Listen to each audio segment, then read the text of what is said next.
Hello everyone. तो आज की एक नई कहानी है जिसका नाम है बीरबल की खिचड़ी। अकबर के दरबार में अनेक विद्वान थे, जिनमें से एक था बीरबल। वे अपने चतुराई के लिए बड़े प्रसिद्ध थे। अपने चतुराई से वे बादशाह को भी हरा देते थे। अकबर और बीरबल के बारे में अनेक कहानियाँ प्रसिद्ध हैं।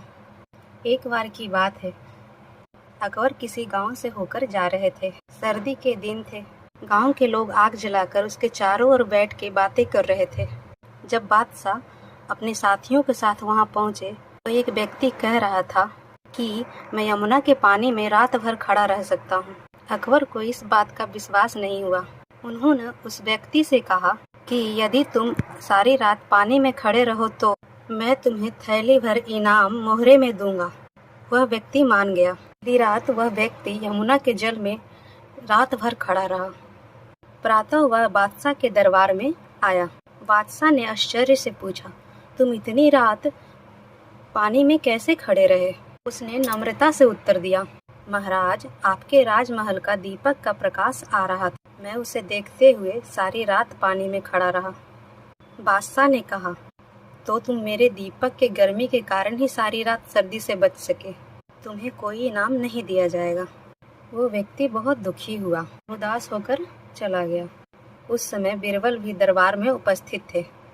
उन्होंने सोचा, इस दुखी व्यक्ति की सहायता करनी चाहिए।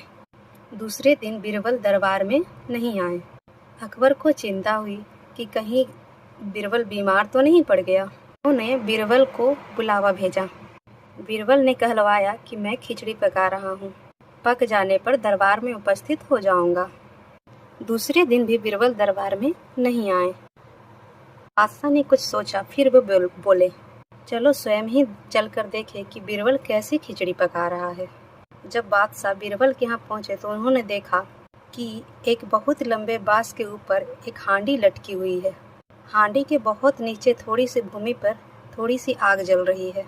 बादशाह ने हैरानी से पूछा, बीरबल, भला ये खिचड़ी कैसे पक सकती है? हांडी तो आग से बहुत दूर है। बीरबल ने उत्तर दिया, हुजूर, अगर वह व्यक्ति राजमहल के दीपक के गर्मी से सारी रात ठंड पानी में खड़ा रह सकता है तो इस आग से मेरी खिचड़ी क्यों नहीं पक सकती?